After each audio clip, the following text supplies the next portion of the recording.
The year is 1531. You're sitting in a candlelit study inside the Collège Royal in Paris. You're one of the most brilliant mathematicians in France, and you've just finished drawing something that won't be discovered for another 289 years, a frozen continent at the bottom of the world. But here's the impossible part. You didn't draw it frozen. You drew it with rivers, mountains, coastlines, as if the ice wasn't there. Before we get to the map, you need to understand the man who made it, because this wasn't some anonymous sailor sketching fantasies on parchment. This was one of the most respected scientists in all of Europe. Oronce Finé was born in 1494 in Briançon, a small town in the French Alps. He studied in Paris, earned a medical degree from the Collège de Navarre. But medicine wasn't his calling. Mathematics was.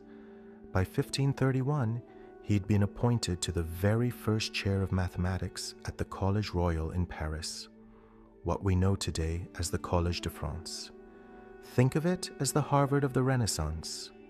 He was the person the King of France trusted with numbers. He calculated the value of pi. He invented new map projections. He designed astronomical instruments, built ivory sundials, and even worked on military fortifications. He published the first domestically produced map of France. This was not a dreamer. This was not a conspiracy theorist.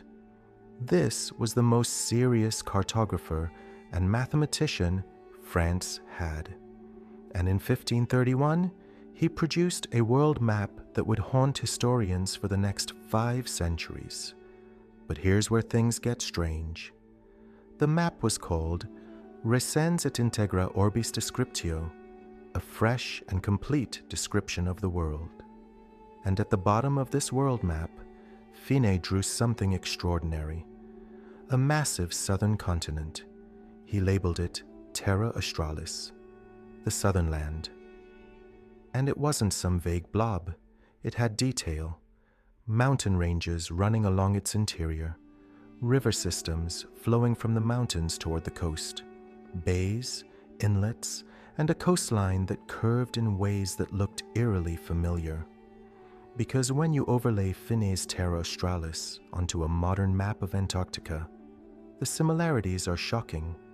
The general shape of the continent, the positions matching Queen Maud Land, Wilkes Land, and what appears to be the Ross Sea, one of Antarctica's largest bays, sitting roughly where it should be. Remember, Antarctica was not officially discovered until 1820. That's 289 years after Finé drew this map, and it wasn't fully mapped until the 20th century with satellite technology. So how did a French mathematician in 1531 draw a continent that no European had ever seen? But it gets even more disturbing when you look at what's under the ice. In 1966, a history professor named Charles Hapgood published a book that changed everything. It was called Maps of the Ancient Sea Kings. And what he found in the Library of Congress would shake the foundations of mainstream history. Hapgood studied Finé's map alongside military cartographers, and he made a stunning claim. Finé's Terra Australis didn't just vaguely resemble Antarctica.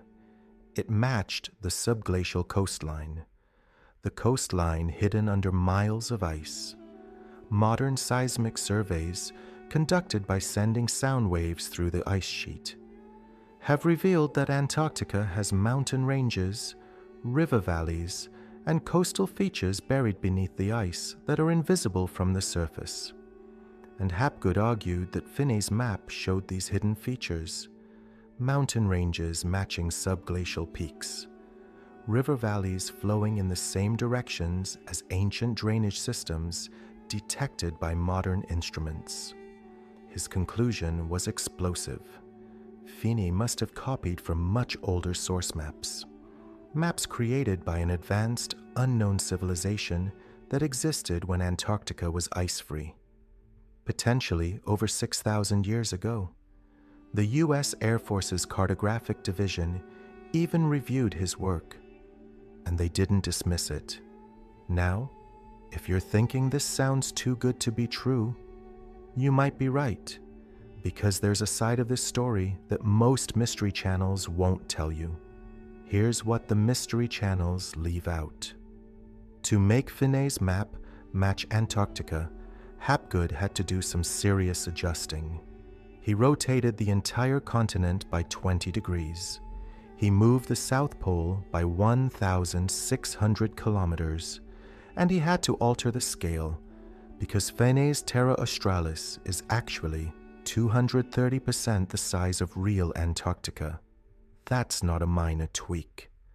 That's fundamentally reshaping the map to fit a theory. And there's something even more damaging to the mystery.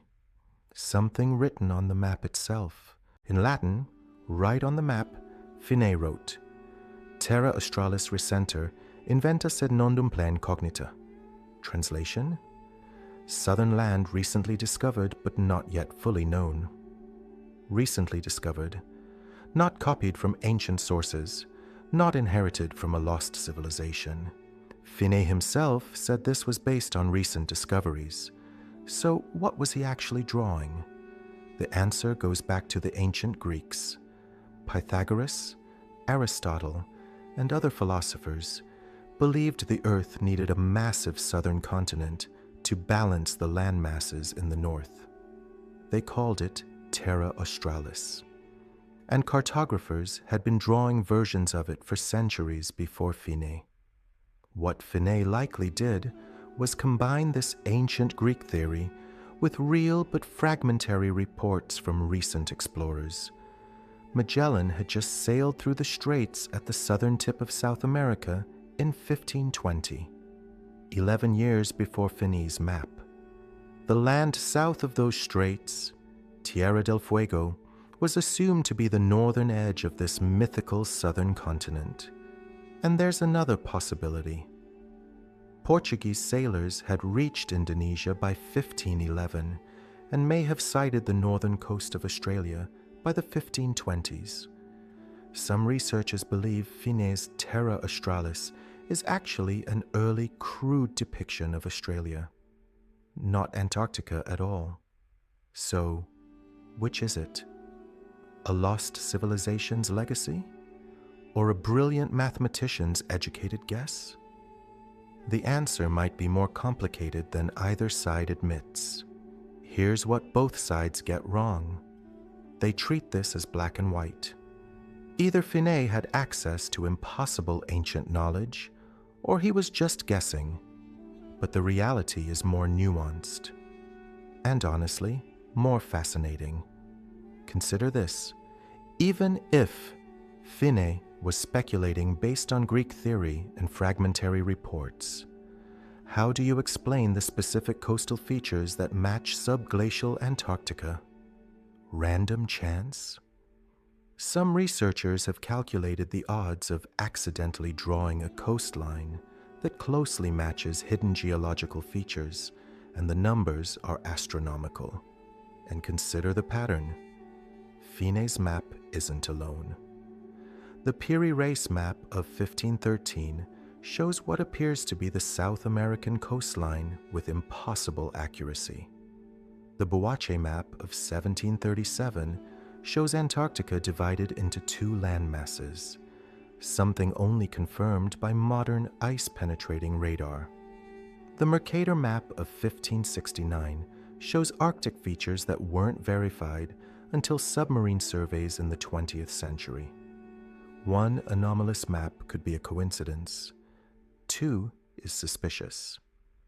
But a pattern across multiple cartographers, spanning centuries, using different sources, that demands an explanation.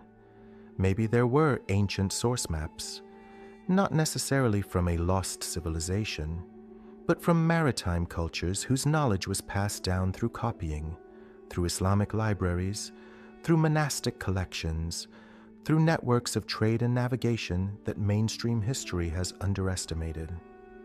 Or maybe the human mind is simply better at educated guessing than we give it credit for. Maybe Finé, with his mathematical genius and his understanding of geography, could extrapolate coastlines from fragments in ways that seem impossible to us. Either way, Oronce Finé's 1531 map remains one of the most debated documents in the history of cartography. 500 years later, we still can't fully explain it, and that's what makes it extraordinary.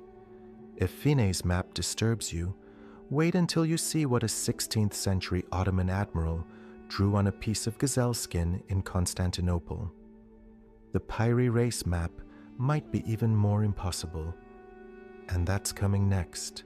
Subscribe so you don't miss it, and drop a comment. Do you think Finé was guessing, or did he know something we don't?